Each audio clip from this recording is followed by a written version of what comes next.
ছোট্ট জীবন নিয়ে বসেছি কোরআন শোনার জন্য। 30 বছর 40 বছর পড়লাম, কোন সূরা রাসূল সবচেয়ে বেশি পড়তেন, সবচেয়ে বেশি সওয়াবের, সেটাই এখনো জানতে পারলাম না।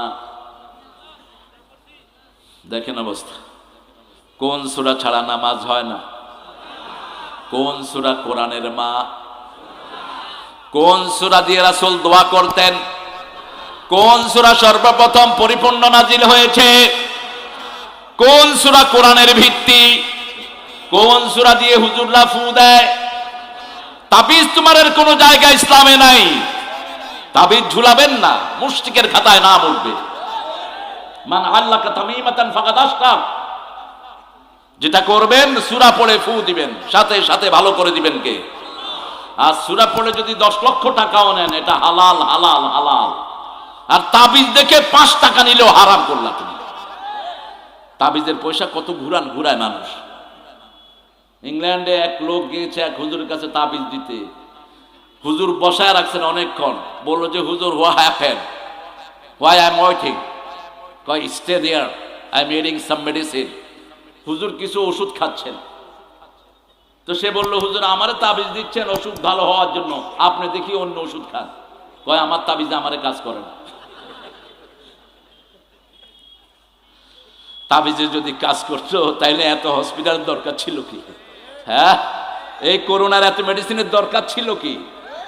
কোরআনে কাজ করে, ঠিক না ঠিক? সরকার যখন করোনা বেড়েছে হেফজখানা খুলে দিয়েছে, অন্যদিকে ওষুধ এনেছে। হেফজখানার কোরআনের রহমত আর ঔষধের জোয়ার, দুইটা মিলে পরিপূর্ণ চিকিৎসা হয়ে গেছে। এটা শিখিয়েছেন রাহমাতাল লিল আলামিন। রাসূলের হাতে পোকা কামড় দিল, রাসূল পোকা সরিয়ে বললেন, পোকা তুই মানুষও চিনোস না, নবীও চিনোস না, পোকা তো পোকাই। রাসূল বললেন, আয়েশা লবণ দিয়ে পানি গরম করে নিয়ে আসো। 1400 বছর আগে এই চিকিৎসা দিয়েছেন রাহমাতাল লিল। এমন কোন চিকিৎসা নাই যেটা হাদিসে পাওয়া যায় না। সব চিকিৎসার বই কোরআন এবং হাদিস। আগে কোরআন, আগে কি? আগে হাদিস নিয়ে দৌড়ায়েন না, হাদিসের আগামাথা কিচ্ছু বুঝবেন না। আগে কোরআন, তারপরে কোরআনের সহযোগিতার জন্য কি পড়বো? হাদিস। মা আয়েশা পানি গরম করে আনলেন, বলে ঢালো।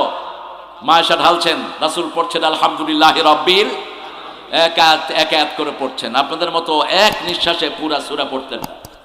রমজান আসতেছে, হুজুরদের কম্পিটিশন, আলহামদুলিল্লাহি রাব্বিল। কি সর্বনাশ! নিষেধ। নামাজে দাঁড়িয়ে যারা হদর পড়বে নামাজ হবে না। হদর পড়ার জায়গা যখন আপনি ঘরে মুখস্থ করবেন তখন পড়বেন হদর। আর নামাজে কিভাবে পড়বেন সেটাও এখানে আছে না নাই? ইয়া আইয়ুহাল মুযাম্মিল কুমিল লাইলা ইল্লা ক্বালিলা নিসফাহু ওয়া বিনকুস মিনহু ক্বালিলা আও জিদ আলাইহি ওয়া রাত্তিলিল কুরআনা তারতিলা। থেমে থেমে পড়ো, যেভাবে পড়েছেন মুহাম্মদ সাল্লাল্লাহু। মা আয়েশা থেকে রিওয়ায়াত, তিনি বলছেন রাসূল যখন নামাজে সূরা ফাতিহা পড়তেন এক আয়াত করে পড়তেন। মাঝে মধ্যে এত থামতেন আমাদের মনে হতো পরের আয়াত ভুলেই গিয়েছেন, এত ধীরে ধীরে পড়তেন রাহমাতাল লিল আলামিন।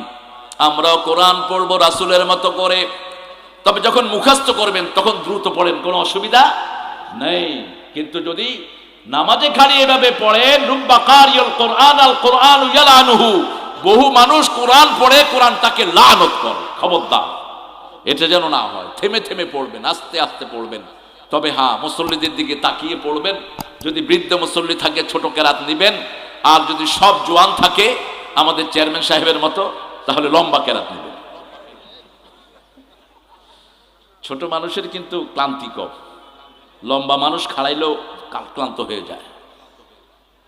যারা একটু সাইজে, ওদের শরীরটা খুব আটানো থাকে। দেখেন না চেয়ারম্যান সাহেবের আটানো শরীর, আমি খেয়াল করেছি, আগা গোড়া সব আটানো।